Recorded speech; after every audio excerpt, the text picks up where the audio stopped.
So yeah, before I get into it, just a quick one regarding logarithm and exabeam. There's maybe a few questions today. What's happening? So the merge officially went through 2 days ago. So from 2 days ago, there is no longer any such thing as logarithm. So I shouldn't really be wearing this t-shirt. All the swag we got rid of today was either going to go or go in the bin. So now we're officially exabeam. So if you're going to take away one thing from this presentation, take away exabeam, please. I bet we'll still be saying logarithm. I'm going to try not to say logarithm. I'll talk about kind of the approach to OT from a vendor side. And I'm going to try and stay away from logarithm. So if I say logarithm, someone flag me up. So we need to keep exabeam. Thanks everyone for attending. We're going to talk about OT today. Email says logarithm. Alright, I'm already caught out. That's why I literally went through these slides about 5 minutes ago and made sure I replaced every logarithm with exabeam. I have not got an exabeam email address yet, so that's why. My LinkedIn though says exabeam. We're going to talk about OT. We're going to go through some of my experiences about. So why have I used the word cyber war? How does this relate to cyber warfare? So around about 10 years ago, I was working for the government. I was working for BAE Systems. We outsourced some work for the MOD, and that was military cyber. We focused on OT environments. Just as a FYI, this talk is going to be fairly high level, mainly because I haven't got too in the weeds for probably about 8 years now, I'll be honest. And I've got to be very careful what I disclose when we talk about some of the examples I've worked within the military area of cyber, or OT. So just a FYI. So my name's Ben Oakley, you know already. I'm a solutions engineer. I work for exabeam. I've been at exabeam now for 2 days. It gets even more complex, because I was at exabeam, then I left and joined Logarithm, and then they merged. So technically I've been at exabeam for 4.5 years. Wow, you left exabeam for exabeam? Exactly that. It depends so much more. That might be the rumour. My LinkedIn's there. Just a big shout out to if they are watching or they watch that on the pre-recorded stuff. Rami Ahmed, Afcot, they gave me some of the OT examples you'll see in the slide deck today. They've been a big help. Those guys are kind of the true engineers as such. They get into the weeds. They provide me with the content. I'll talk about it.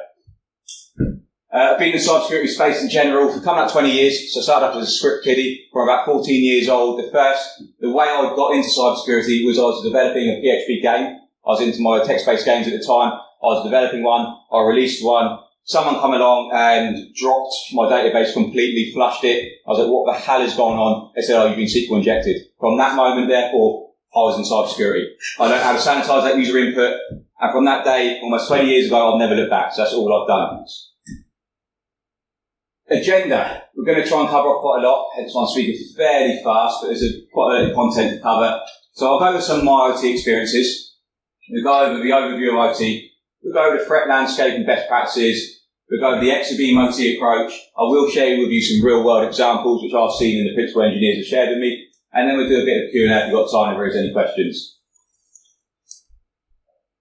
So going back to this, I mentioned this just now. So this is where I first learned of the kind of the OT environment, SCADA, ICS. And this is what opened my eyes at BAE Systems. Before this, and like many others, if you're in the cybersecurity space or if you're in the IT space in general, you don't really know OT exists until you kind of start hearing these stories, right? I remember back then, no one really worked in OT. There were no OT specific vendors. There's the likes of Clarity, Armis, INET, they didn't exist. No one was targeting these very niche systems.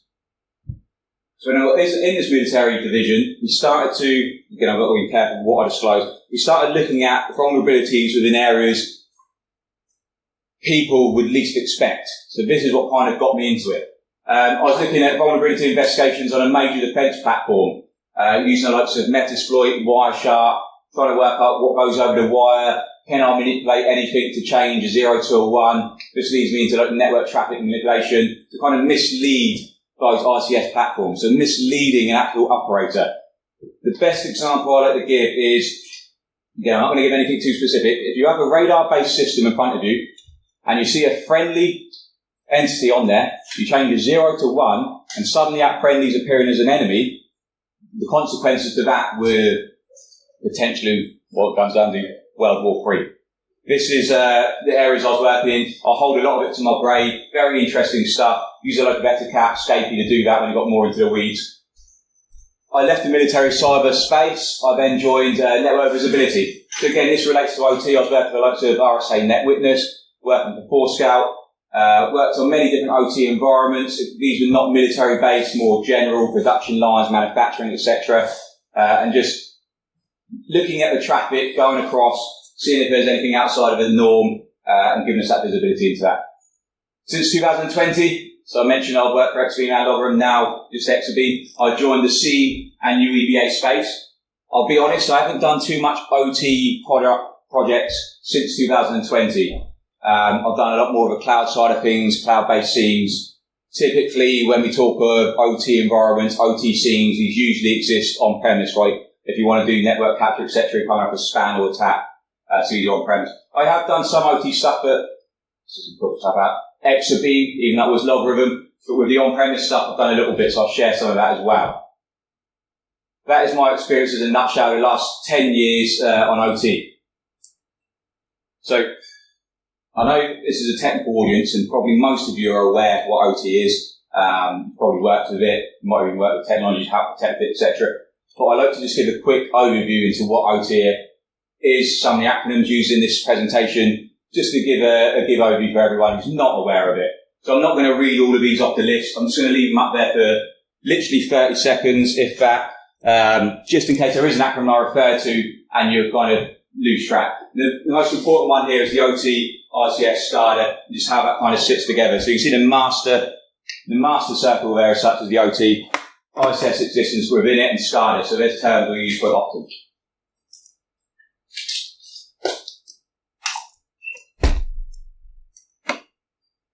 So this is probably the most technical slide in the whole slide deck. This is the architecture. I put this on there from a very high level just to kind of call out how environments are segregated. The biggest issue I see within an OT environment is that segregation between what we call the manufacturing zone, or let's call it the OT zone for now, and then we've got the enterprise or the IT zone. In the middle here, you've got the DMZ, you've got the firewalls in there, you've got them controlling the traffic, who's speaking to what, how is it being controlled. Is there lateral movement allowed? Is it zero trust, etc.? There can be many different architectural deployments here, but from a very high level, this is how we cover it. So within this is where the OT devices sit. Here is where we segregate, and here is our enterprise or IT zone. I'll refer to this more as the slides go on, but I just wanted to give everyone an overview of what a typical OT/IT architecture looks like. So the threat landscape. So what does the threat landscape look like? So I'm happy to be challenged with some of these. These are my challenges I've flagged up. I've spoken to the wider team within my teams and try to work out what are the biggest challenges. So these are the 5 challenges I believe to be the biggest within the OT space. Number 1, as you can probably guess, legacy systems. Of course, some of these apply to cybersecurity as a whole. Legacy systems makes me think of WannaCry within the NHS, obviously a big problem in OT environments. Some of these OT environments are very, very old, right? They've not been maintained. You've got engineers working on them with limited IT backgrounds. Usually they don't even have a cybersecurity team or a security team, or maybe not even an IT team. Back when I was working with it, it definitely did not. It might have changed a bit over the last few years as IT security has grown massively, but one of the biggest ones for me is legacy systems.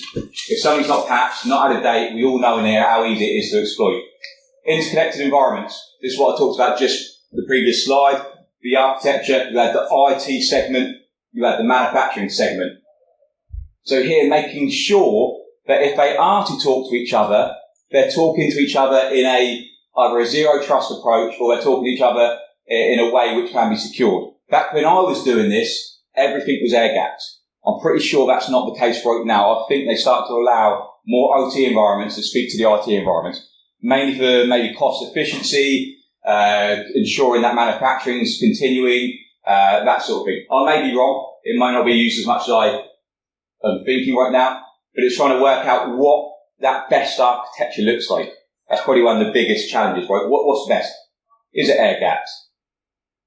Is it zero trust networks but being able to speed across in a DMZ?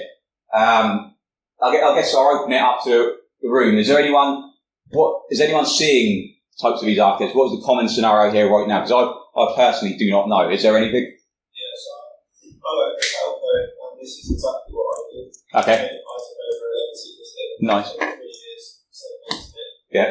Just looking at the MPS network, so all of this customer technologies, different VRs, all those sorts of things that stop east-west traffic. Yeah. So, for us, we control factors over from setting hardware to the right to the right. Nice, yeah. Okay, yeah. So it sounds like it's become a bit more converged since I would have worked with it, even though you're trying to segregate it. It's a very, very difficult thing to do on the legacy system. Yeah. It's very distracting, it's very resource intensive. Imagine.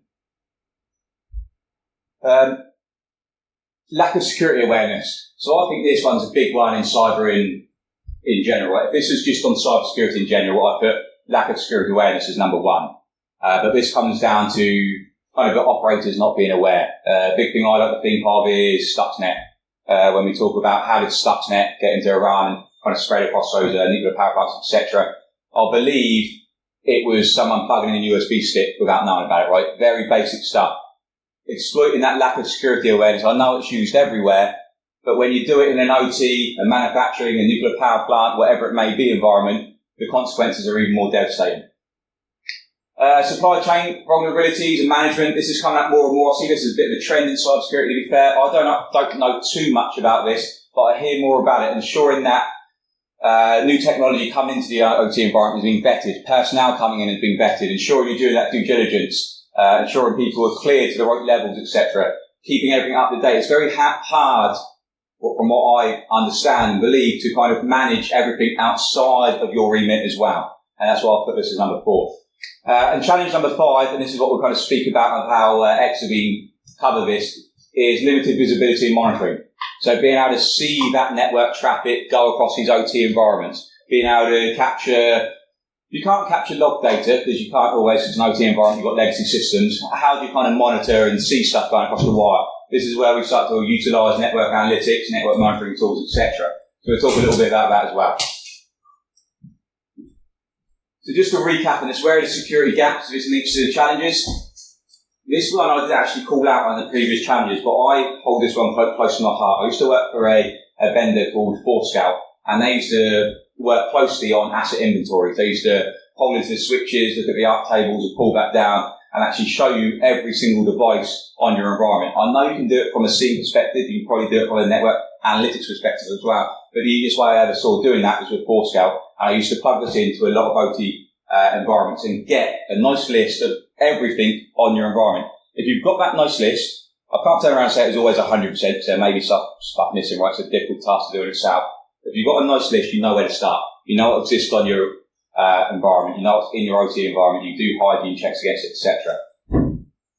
No configuration tracking. So you might be updating these devices. You might be pushing out updates, etc. But actually, you don't know when the last update was done before that.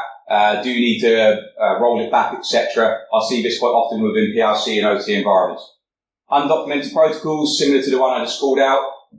You might have technology in there which is so ancient, you don't have the personnel know how to use it, and it might just simply not have the documentation. If you've got a bit of kit in there helping you produce a car manufacturing line or whatever, but you've got no idea how it actually works. Can it produce syslog? What sort of network traffic does it present or generate?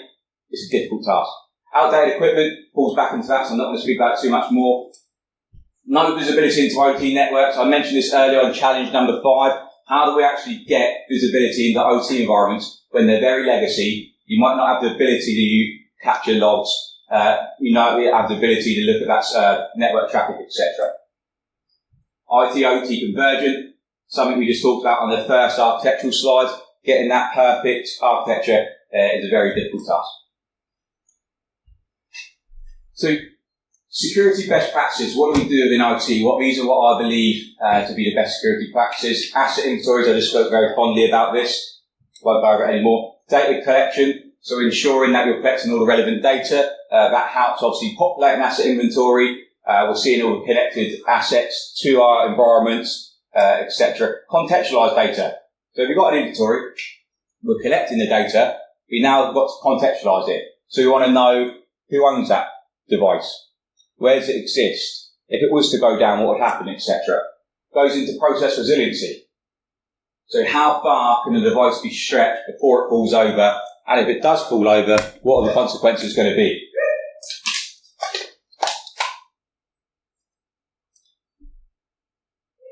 So those are the challenges.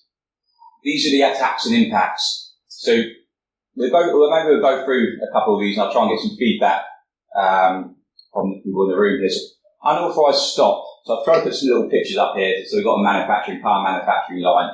So this could be that we stop a assembly line from producing cars, and the impact, what I believe to be financial, as well as reputational. You see these little icons here, I'll put different ones in there, I'll explain to you in a minute why. So that's unauthorised stop. The next one, and I was a bit torn between this one, so I'm going to open it up a minute. Unauthorised start.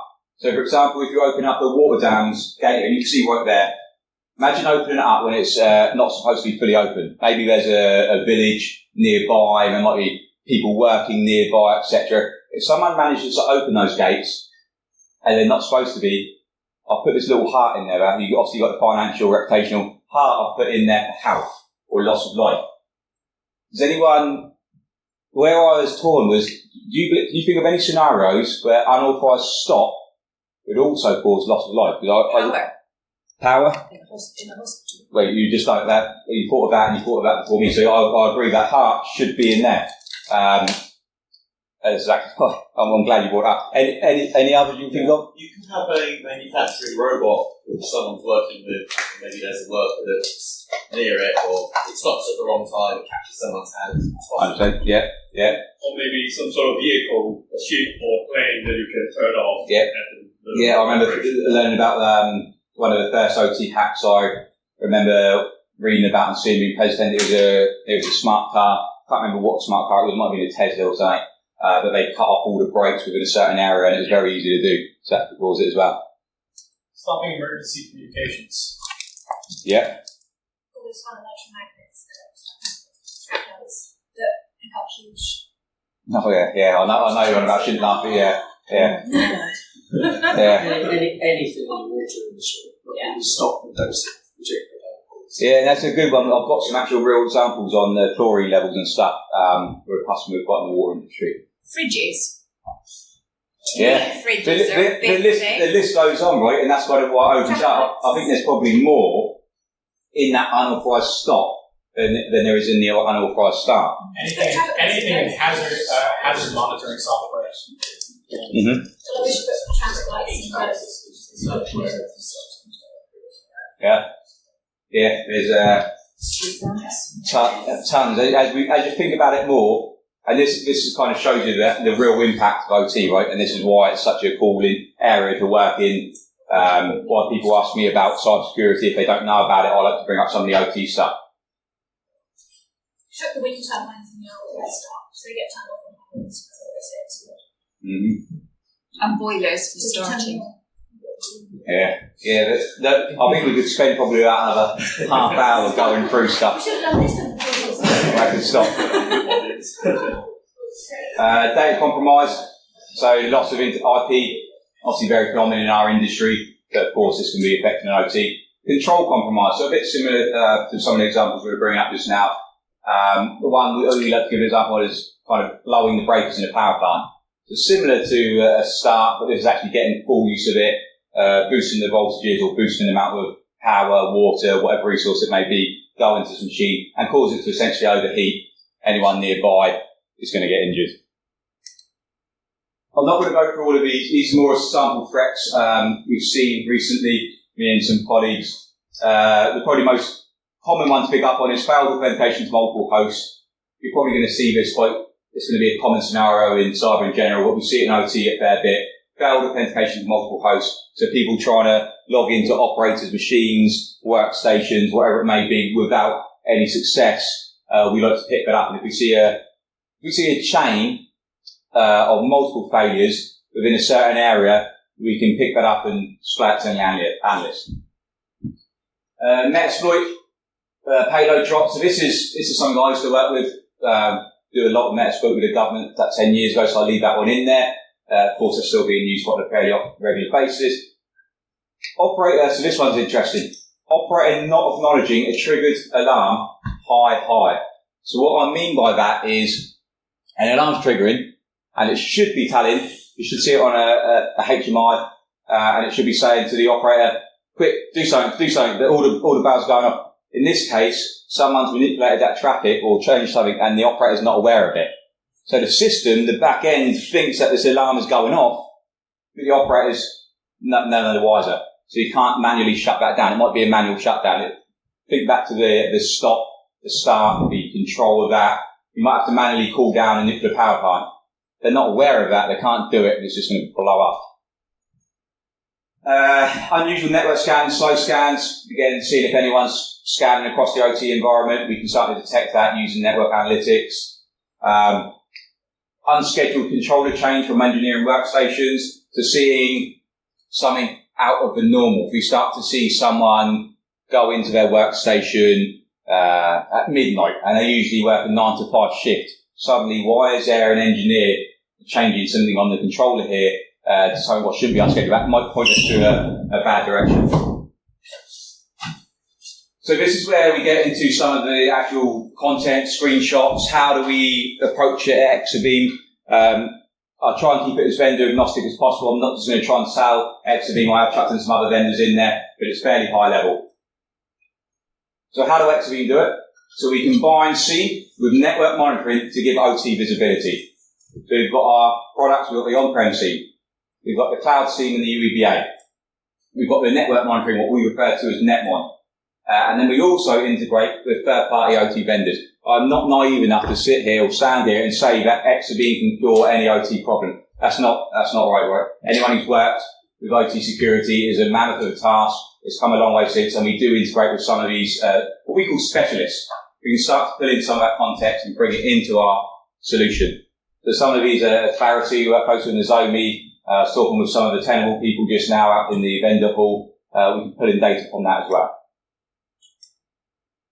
As well as that, we also do something called OT modules. So this is what we call like a bolt-on. So we can, if you're using Exabeam SIEM, we can deploy these additional bolt-on modules which are specific content to help with threats and vulnerabilities we typically see in an OT environment. There's quite a few here. Some of these are not all relevant. You can see quite a few related to the US. Exabeam being a US company, it's kind of, there's quite more on that. The nuclear energy there, and so forth. But these do apply to obviously OT environments in the UK as well. There's a list here of all the modules. Again, someone might call me out. That shouldn't say Logroom, that will say Exabeam SIEM. But we can see all the modules you can bolt onto our SIEM technology to help with OT use cases. So this is an example of an OT module. This is actually what it does. What are these modules? What are these bolt-ons? What help the SIEM with OT security problems?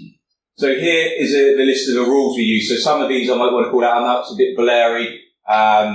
Disabled account. So someone's trying to use a disabled account to log in. Lateral movement. Again, if you might not have messed up on the IT and OT conversion, someone might laterally move to the OT network, get data off. A temporary account being used. Lots of other good ones I'm struggling to see a little bit here. DOS, still seeing that a fair bit. Accounts deleted by admin, SQL injection. You remember me mentioned that as my first ever interaction with cybersecurity. So there's quite a few different rules in there, and these are the rules we're looking for specific to an OT environment. That's not going to be everything, right? I'll go back to the caveat I mentioned. We will start to utilise intelligence we get from the OT specialists as well. But when we're using this, we can still see that data, and I'll show you what that looks like in a minute. We can see the data, and we start to run these rules to actually start to help us detect some of these attacks in our OT environment. So this is where we get into the actual examples. It gets a bit more hands-on. So the first OT example I like to give is with using our tool network monitoring, or NetMon. So how do we do this? So we deploy NetMon. It's built on the wire of a span or tap port. It's an on-premise technology, and we're basically just looking for all the network traffic going across the environment. It doesn't have to be OT specific. It could be IT, it could be both. But we have started to see this device technology being used in OT environments. Again, this is, I'm not going to oversell it, I'm not going to big it up massively, but it's powerful. It does that DPI, it does that deep packet inspection. It's a bit like a Wireshark on steroids. It allows you to kind of break down in dashboards here what protocols are we seeing. We can start to see OT-specific protocols if we want to. We create a widget to show that. We can start to see how that traffic, so I mentioned earlier, east-to-west traffic, north-south, etc., what that traffic kind of looks like, who it's speaking to. Is there any IP addresses? Suddenly you've got a PLC in the middle of your OT environment, and suddenly it's speaking to a server in China or wherever it may be. Those are the kind of the low-hanging fruit, but this sort of technology is very easy to detect that. Here is where we start to see some of the more OT-specific stuff. So we can start to see what the ports are being used.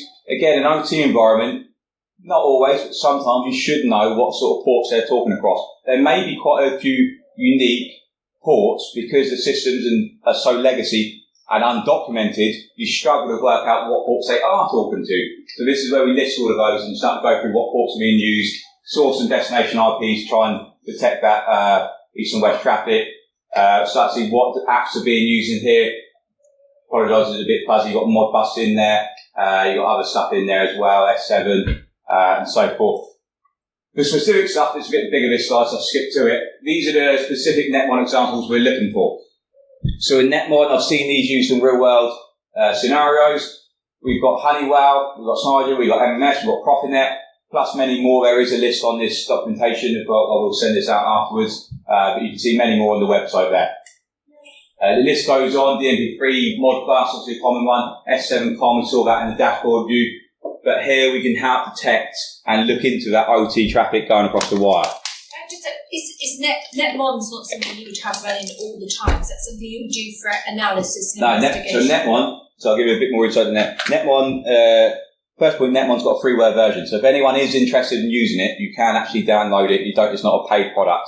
There is a premium version which you can pay for, which integrates the logging into your scene, but it's a freeware piece of kit and it runs all the time. So you stick it on the clients, or you can virtualize it, and then you'll stick it onto, give it a spam port or a tap, and you'll capture the traffic continuously. So Ben, if you don't mind me asking, so when you talk about the IT and OT environments being separate and divergence, do you bring in all of the traffic within a single SIM, or do you separate them? Because this is where we start to feed, let's say, the network traffic, and we're only getting, let's say for the Netmon, we're doing OT, we're getting an OT network traffic, we're getting the RT network traffic. What we can do with Netmon is we feed both those feeds into our centralized scene, and that's where we consolidate and centralize. So that's kind of the power. You wouldn't be able to do it just from one single tool using freeware like Netmon. We would have to utilize scene technology to do that.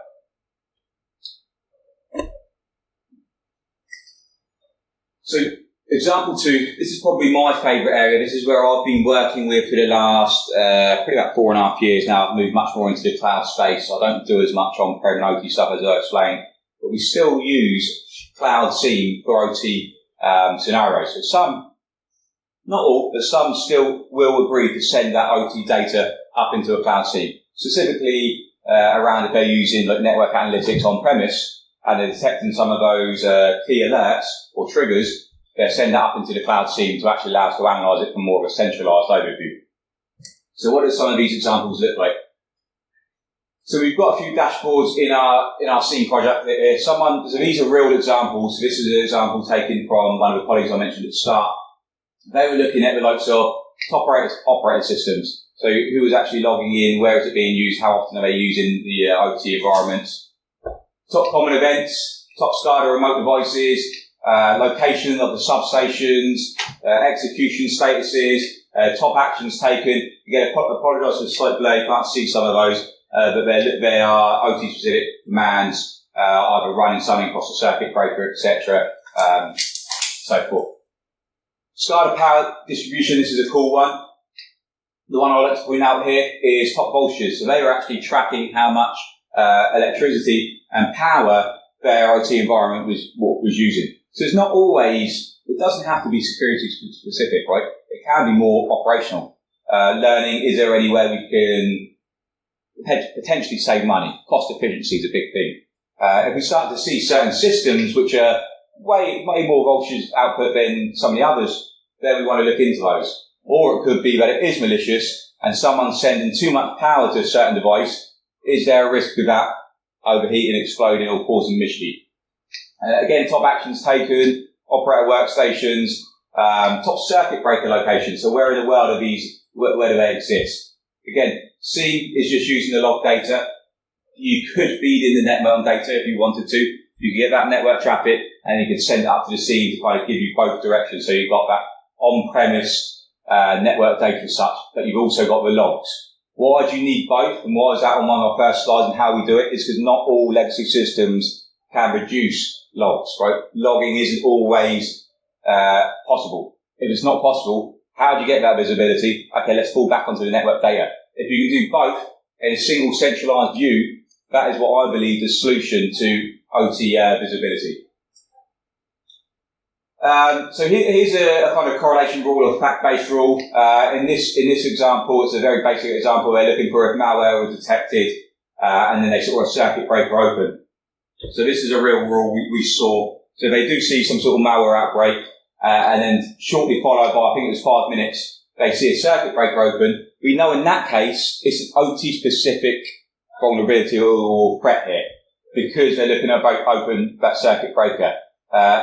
Here they can start to detect that. In this case, they saw it, I think, 8 times over the last 24 hours. That is what we call a correlation rule. We also have, before I jump into what we also have, this is what you'd see on the view here. So right here is that log related to OT. That is kind of the security, that's the security alert as such. And you see either side of it are the operational logs. So it's identifying that security log or alert within all your operational logs. So it's not getting lost in the weeds. What I want to talk about next, this is an area I probably specialise more in, to be honest, is more of a UEBA and data modelling. So I've shown you dashboarding from a traditional C. I've shown you a correlation rule. What we're seeing more and more often, especially this is where kind of Exabeam's origin come from, was data modelling and UEBA. So some examples I like to give, and I'll call out this one specifically, if anyone can kind of notice why I call out this one. So this is actually tracking door access, so from their badge logs, a certain user accessing parts of the office. The reason I call this out, if you haven't picked up on it already, is an unfortunate top result for this user. So you can see the most common visited place for this user is in fact the toilet. It's one I like to bring up at all trade shows, etc., because it sticks in people's mind. We are not trying to track how often employees are using the toilet. It's just a bit of a funny example. But in this case, you would track where in either your IT office do they access, or do they even access the OT environment? If they're a certain operator and they're not supposed to be accessing certain parts of the OT environment, they access door A every single day of the last year, suddenly they're accessing door B, and we know that's in a nuclear power plant. Well, they've never done this before. This is sort of data modeling we can start to flag up on. It would flag up an anomalous behaviour. This is abnormal. Why are they doing this? We need to investigate it further. So that's why we start to model a lot of stuff. But surely their pass wouldn't give them permission to go into that door if they weren't supposed to go in there. Well, that's another way of thinking, right? If it's all monitoring visibility in a nutshell, right? If everyone can do everything preventive, right? If antivirus works in the way it should do, if all the preventive controls work as it should do, then we'd never have any issue. We'd never do monitoring, right? So it's one of those scenarios. And actually, let's assume for some whatever reason it's not being configured properly. They're not utilising zero trust. And in this case, they're accessing parts of the building they shouldn't do. But yeah, preventive tools did their job properly. I think monitoring companies such as Seeds probably wouldn't exist. Countries for user activity. Very, very common scenario. Again, not specific to OT, but I like to pull it up in OT. Is you can see here the operator or the user only ever logs in from the United States. Suddenly they're logging in from Bosnia here. Why? This is, again, we're going to flag this up as abnormal behaviour. It might potentially be malicious, but it's giving little indicators to an analyst this shouldn't be happening. Every time something like this happens, it also boosts up a risk score and it helps triage that, and I'll show you what that looks like in a minute. So here is what we call a timeline view. So just coming back to some of those data models I just called out. Physical access. So at 10:33 a.m., someone entered the parking entrance. Okay. First physical access to parking entrance for G Harding. So first of all, it's the first ever time he's accessed the parking entrance. Maybe he walks to work. So we give it a risk score +8. So +8 is risk score. Okay. We know at the same time, HR risk, Gary Harding gave in his notice. So HR have given us some additional context. That's why I mentioned contextualised data earlier. They've given us additional context to say that Gary is leaving the organisation. So suddenly we're going to give him a +5. But as an analyst, this is starting to seem a little bit iffy to me. First time I've entered the parking entrance, I know Gary. He only ever uses the front entrance. He walks to work. He's given in his notice. Maybe nothing to it. As time goes by, another just under an hour later on, first physical time he's accessed the service entrance. Okay, we're starting to see more and more potential abnormal behaviours here, and you see this risk score will go up and up and up. And the more of these first time things we see, or abnormal activities we see, the more that boosts that risk score, and it helps us identify that. In an OT environment, it could be about accident in a nuclear lab, a manufacturing door, whatever it may be. Final piece of this data modelling is time of week. So we also model when a user or operator or engineer, or whatever it may be, I referred to this earlier, when do they access their environments? When are they coming into the office? When are they coming into the manufacturing line? When are they coming into the plant, etc.? So we start to see something out of the normal here, we can flag that up. And you can see usually the person's coming in about 4 o'clock, 12 to 4. In this case, there is a bit of abnormal behaviour where someone comes in at midnight. Our final example is using on-premises. So this is the most common one. This is what we see the most for OT deployments. Because this is on-premises, it's usually the preferred choice of deployment for a scene for an OT company. So I took this content from a water company in the UK. I won't disclose who they were. An engineer shared this with me. And some of the work they've been doing with this water company is they create custom passes for Siemens PLCs, scale-up switches, 304, 306 there. Not typically sort of stuff you'd see out of the box. They work on creating these passes. They also configured the PLCs to send regular heartbeat log messages to kind of check in with the scene. The reason they did that is because if we start to see these log messages or these heartbeat messages not detected, or we call it a silent log source, we stop seeing that. Of course, we may know that the PLC is down. Certain motor rules they're looking for as well. Again, I've talked about some of these earlier. Default potentials used and succeeded. Default potential used and failed. Very common in OT environments. Does anyone know why default potentials are probably more common in OT environments? Any ideas? Think back to the challenges, security awareness, legacy systems. To be honest, these systems are probably so old, no one's logged into them for a long time and bothered updating them. The amount of times it's just admin password, etc. The very foundation of cyber security, the very basics, you see those apply in OT environments. Service stopping certain services on devices, etc. Replication for removable media. We talked about this earlier with Stuxnet, so this is obviously being looked into from a monitor rule perspective. And then there's some of the correlation rules they use here as well. They're looking for factory resets, code being modified, configuration changes, lockouts, backups being disabled, I think now, etc., and so forth. So that's some of the content we had an engineer work with one of our water companies here at XB. Dashboarding. So this is what I mentioned earlier about some of the chlorine stuff. We've got the RTU and PLC locations. We've got the water pipe flow in states and cities. So the most common one here is Liverpool. Pipe size in millimetres. So we see how many pipes have we got at 450 mil. Again, this might not be specific to security, but it's a use case in there and they're using it. Chlorine indication. So starting to look at if there's any chlorine indication being higher than normal. Here was a bit of a trend analysis. What does that chlorine indication look like over the last, I think that was 24 hours, has that changed, etc. High chlorine affected cities, if the chlorine indication level has gone up, where in the world has that been affected? Alerting, they were looking at high chlorine ranges here, as well as RTU intrusion detected. So they start to see chlorine, or let's say they start to see RTU intrusion, and then they saw the chlorine indication go up. It's a bit similar to what I showed you earlier, the other correlation rule. You saw a malware outbreak, you then saw a circuit breaker being opened, very similar case in here. So suddenly there's RTU intrusion as well as fluorine indication has gone up. That is an OT specific use case and something we've seen in production here at Exabeam. How do you respond to it? So we get the alert, we get some context on it. We talked about context many times. We then use our case management system to kind of detect that. So in this case, it took three 3 minutes to detect a certain attack. It then took 36 minutes for our analysts to respond. There's playbooks in there, how do we respond to certain scenarios, and so forth. That is me done. I appreciate I spoke very quickly. I've gone probably a fair bit quicker than what I should have done, but I'll keep some Q&A open. There is some further reading in here. I will send this out to everyone if possible. I'll speak to some of the goons here at B-Sides. But Q&A, if there's anything you want to ask me, any use cases you're interested in, then feel free to ask. That's it. For the C presentation, which validation there, is it possible for on-premise applications to plug into that or KPIs or any other type of metrics to pass on to C-suite people?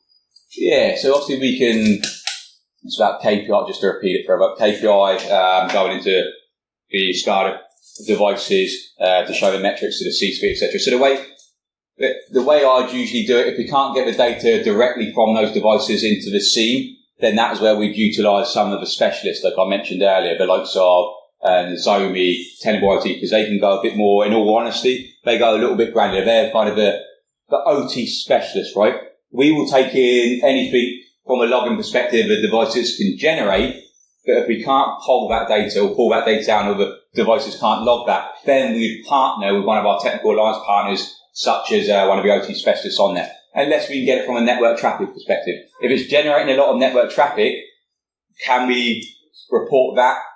We can do it using Netmon. Can we put it into a report? Yes. Is it going to be as much as what you want? I'm not too sure, but we'd usually work with a partner to do it. How much do you see that, like SCADA experts are the vulnerabilities in the actual software itself being actively exploited compared to people just looking into that and that? So I can only speak. So like I mentioned, I got in the weeds probably 8 to 10 years ago. When I was doing it, I was actively working on vulnerabilities in SCADA systems. They were incredibly niche. They were obviously 0 days. And no one really knew about them at the time. Most of my time I spent studying these systems, reading documentation if I could get hold of it, working out exactly how it worked so I could develop this payload in a specific way to exploit. So I personally have seen vulnerability exploits for SCADA-based systems. I cannot say if it's still going on right now. I'd assume it is, right? Because otherwise these OT specialists, we wouldn't have OT companies deploying it, etc. But I know we're going from much more lower, specifically targeting the PRCs. I've seen it personally. I know it happens. But does it happen? Do we see it in the public eye? Not as much, right? We don't hear much about OT security as much. And if we do, it's the manufacturing line's gone down or BA can no longer check in people. We don't hear the specifics. I like to think it's still happening. I reckon there is a large group kind of focusing on those OT specific exploits because the security is low-hanging fruit. Some of those machines, as I mentioned, legacy systems, when I was developing these payloads and stuff for OT devices, I found it fairly easy. I would load up Metasploit, I'd do a Hail Mary, I'd hope for the best, and 9 times out of 10, I'd get something back because they haven't been updated in such a long time. It was an easy hack. So yeah, that's my thought on it. I don't know if it happens, again, as much in the last few years. It's very interesting. As we are cyber people, we tend to think of things in the information security space, but as you said, infrastructure endpoint or even just the legacy systems breaking down, they are all could happen. And that sort of like be taken into scenario and in context of your logging data. Yeah, so are you asking me for an example of a disgruntled employee, some of the stuff I've seen, or is it just or more like in general, like stuff breaking down, but not in a malicious way, but just things not working properly, but you show up your logs because there's downtime or something like that. Yeah, it's kind of two different avenues of attack, right? There's either a malicious insider, so someone's doing it deliberately. There's always the kind of a non-security aware, not security trained, accidental compromise. Yeah. We do detect both, and that's why we look at data modelling, and that's why we look at UEBA. How does a user typically work? So a good example I used to give was we've just seen a user and they've escalated their privileges. They've now got system administrative access. We flagged up an alert. The system's gone crazy. Why has this user got this? There must be something to do malicious. I run a PowerShell, etc. And then actually, if you look at some of their data modeling and UV and their timelines, this person, even though they're from HR and shouldn't be doing that, they're actually interested in getting into cybersecurity. So they're running labs on their own machine and they're doing that sort of stuff. So suddenly that's a false positive. So I used to see that, not as such in the OT space as much, more in the IT space, but it was a very common scenario we used to refer to at Exadine is it just a general mistake? Is it a real false positive? But actually, yeah, in that case, it was a false positive because it was someone with no malicious intent who was accidentally triggering an alarm. I'm sure you could probably apply the same in an OT environment, but the consequences would probably be higher. Yeah, well, it's very frustrating, but very common, which is just someone from our support team will be physically at someone else's desk doing something to help them with an issue. Mm-hmm. It's not something that they would normally do. Yeah. It fires off all the anomaly alerts. You know, we message them, it's like, Gary was helping me fix the printer. It's like, Yeah, it comes back to kind of that being the context. Right? If you knew that alert was associated with that machine, but then if you could pull down that context from the likes of your ITSM and you've got that ticket information kind of linked, it'll make an analyst's job a little bit easier, right? And that's why context, especially in a scene, is critical. Because without, you wouldn't even have to speak to the user to find that out. If you could see the ticket linked to that user. If you investigate a certain user, and actually you've got an API going into your ITSM there, so actually no, there's already a ticket open. It looks like someone's troubleshooting his machine. Maybe this probably isn't as critical as what I thought. Any further questions? All right. Well, thank you very much for listening, and hope you enjoyed the rest of the day.